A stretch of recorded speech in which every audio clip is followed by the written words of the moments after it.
Assalamualaikum warahmatullahi wabarakatuh. Apa kabar anak-anak ibu guru kelas 6 MI yang solih dan solihah?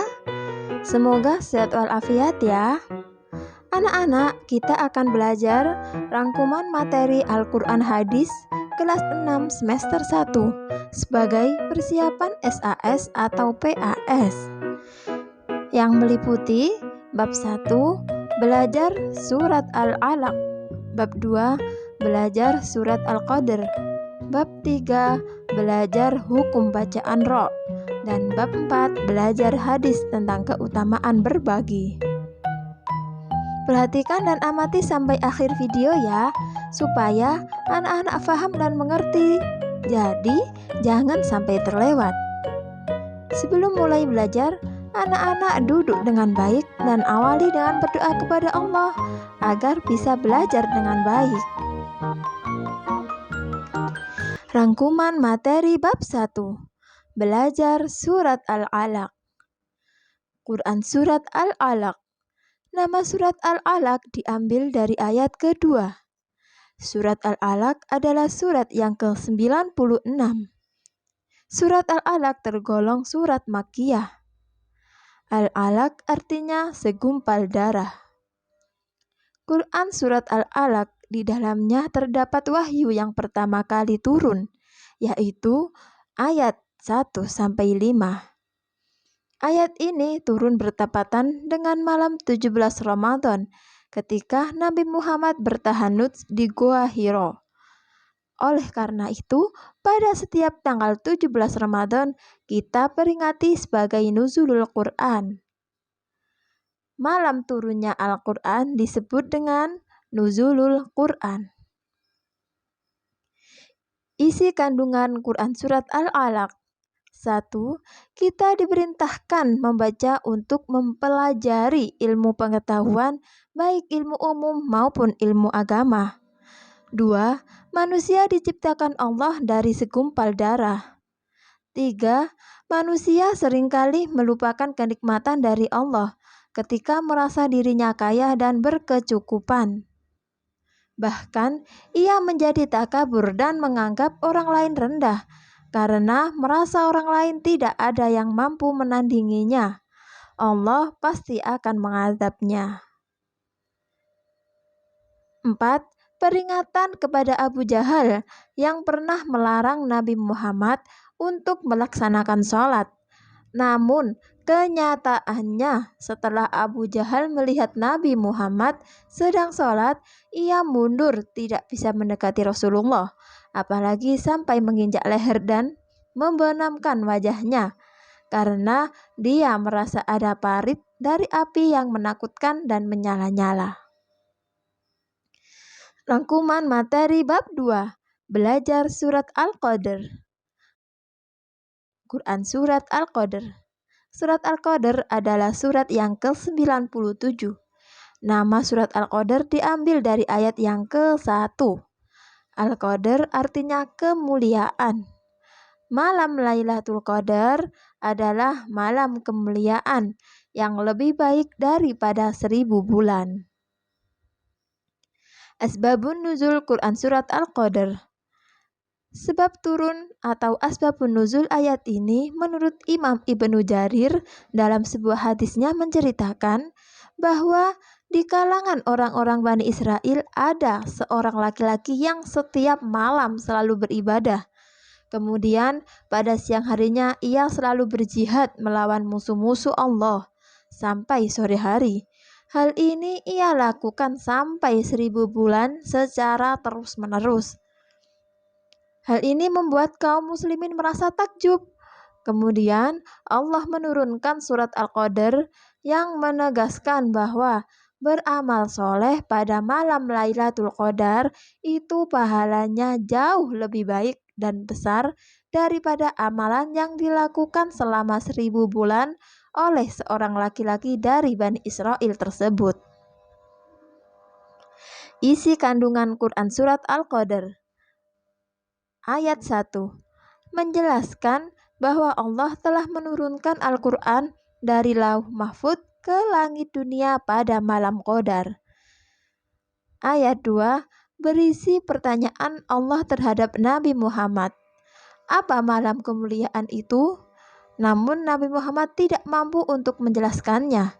Maka Allah pula lah yang menjelaskannya. Pada ayat ketiga, bahwasanya malam kemuliaan itu lebih baik daripada 1000 bulan. Ayat keempat, Allah mengutus para malaikat dan malaikat Jibril turun ke bumi untuk mengatur segala urusan. Ayat kelima, bahwa malaikat yang turun ke bumi mengucapkan salam, mendoakan untuk setiap manusia yang beribadah pada malam Lailatul Qadar sampai terbit fajar. Rangkuman materi bab 3, belajar hukum bacaan ro. Ro tafhim. Ro tafhim yaitu hukum membaca huruf ro dengan dibaca tebal. Hukum membaca huruf ro dibaca tafhim atau tebal apabila 1. Ro berharokat fathah atau fathatain. 2. Ro berharokat dhammah atau dhammah tain. 3. Ro sukun atau sukun karena waqaf, ya huruf sebelumnya berharokat fathah atau dhammah. 4. Ro sukun karena waqaf yang didahului dengan mad fathah atau mad dhammah.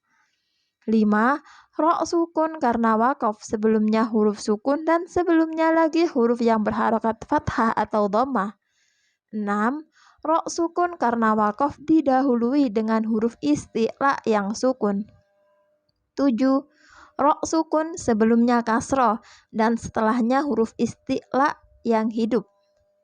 Dan yang terakhir, yang ke-8, ro sukun yang didahului huruf hamzah wasol walaupun harokatnya kasroh.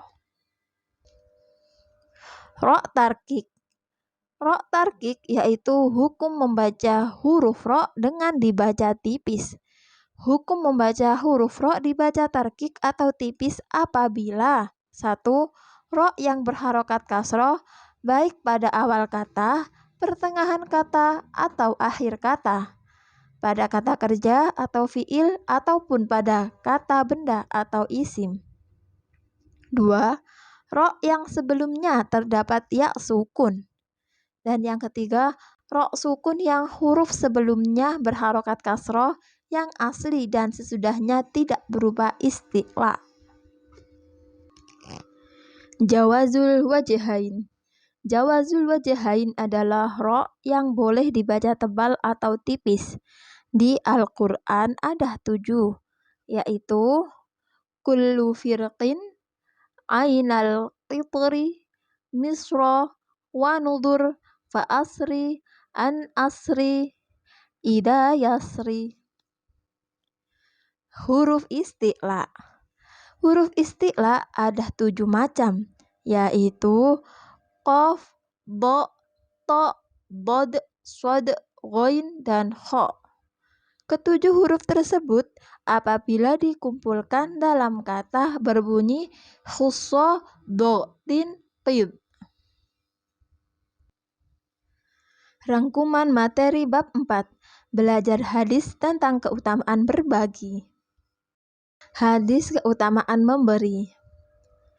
An Abdillah bin Umar radhiyallahu anhu ar-Rasulillah sallallahu alaihi wasallam qala al-yadul ulya khairum minal yadis suflah fal yadul ulya hiyal mufiqatu wal yadus suflah hiyas sailatu. Rawahu Bukhari wa Muslim. Dari Abdullah bin Umar radhiyallahu an berkata bahwasanya Rasulullah sallallahu alaihi wasallam bersabda, tangan yang di atas lebih baik daripada tangan di bawah. Tangan yang di atas adalah pemberi dan tangan yang di bawah adalah peminta-minta. Hadis riwayat Bukhari dan Muslim. Isi kandungan hadis keutamaan memberi adalah tangan di atas adalah orang yang memberi. Kita diminta untuk menjadi orang yang dermawan. Supaya menjadi orang yang dermawan, maka kita harus mempunyai sesuatu yang dapat kita berikan kepada orang lain. tangan di bawah adalah orang yang meminta atau pengemis. Meminta atau pengemis adalah perbuatan yang harus kita hindari. Alhamdulillah anak-anak, kita sudah selesai belajar bersama-sama. Ila liqa. Wassalamualaikum warahmatullahi wabarakatuh.